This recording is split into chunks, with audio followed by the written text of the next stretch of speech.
abstract numbers today, but on everyday anxieties of Indians. The title of my speech is I do not oppose, I rise to propose.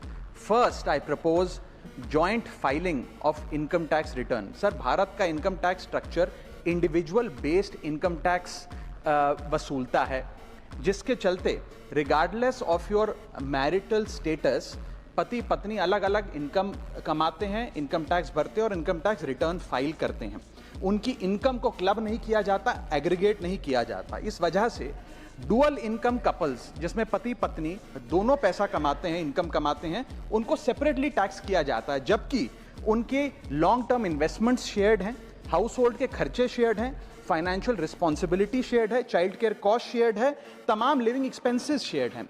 दुनिया के कई देशों में sir पति पत्नी को एक इकोनॉमिक यूनिट की तरह रिकॉग्नाइज किया गया और joint filing of income tax का प्रावधान दिया गया। लेकिन भारत में खर्चे स्पाउसेस शेयर करते हैं, लेकिन जब इनकम टैक्स भरने की बात आती है तो इनकम टैक्स डिपार्टमेंट दोनों को स्ट्रेंजर्स करार देता है। मैं आपको उदाहरण के माध्यम से समझाना चाहूंगा। सर, समझिए कि दो परिवार हैं, एक ही शहर में रहते हैं, एक ही कंपनी में नौकरी करते हैं।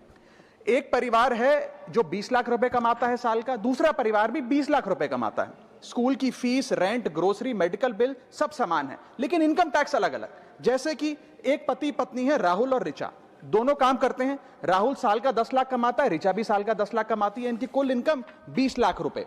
क्योंकि 12 लाख रुपए तक की रिबेट पर असेसी इनकम टैक्स देता है, तो ना राहुल को इनकम टैक्स भरना पड़ता है क्योंकि उसकी आमदनी भी 12 लाख से कम 10 लाख है, और ना ही ऋचा को इनकम टैक्स भरना पड़ता है क्योंकि उसकी आमदनी भी 12 लाख से कम है, यानी कि हाउस होल्ड का टैक्स जीरो। दूसरा परिवार है नमन और नेहा।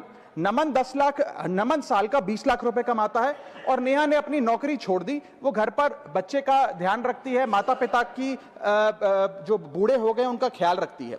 सर, नमन और नेहा की भी फैमिली इनकम 20 लाख है, लेकिन क्योंकि इंडिविजुअल टैक्सेशन है, नमन को 20 लाख के हिसाब से, स्लैब के हिसाब से इनकम टैक्स भरना पड़ता है 1,92,400 रुपए, और वहीं नेहा क्योंकि उसकी इनकम नहीं, उसे टैक्स नहीं भरना पड़ता। यानी कि दो परिवार, सेम इनकम, लेकिन एक परिवार को कोई इनकम टैक्स नहीं भरना और दूसरे परिवार को 1,92,000 का टैक्स भरना पड़ता है। एक ही छत, एक ही किचन, एक ही हाउस होल्ड, एक ही बजट, लेकिन अलग अलग टैक्स। सर, मुझे लगता है कि अगर जॉइंट फाइलिंग ऑफ आईटीआर होगा तो इन मैरिटल कपल्स को इनकम टैक्स की जो रिलीफ है वो ज्यादा मिल पाएगा। मैं दूसरा एग्जांपल देता हूं। एक मैरिड कपल है सर, जो दोनों पति पत्नी आईटी प्रोफेशनल्स हैं, नौकरी करते हैं, एक ही घर में रहते हैं, शेयर्ड एक्सपेंसेस हैं।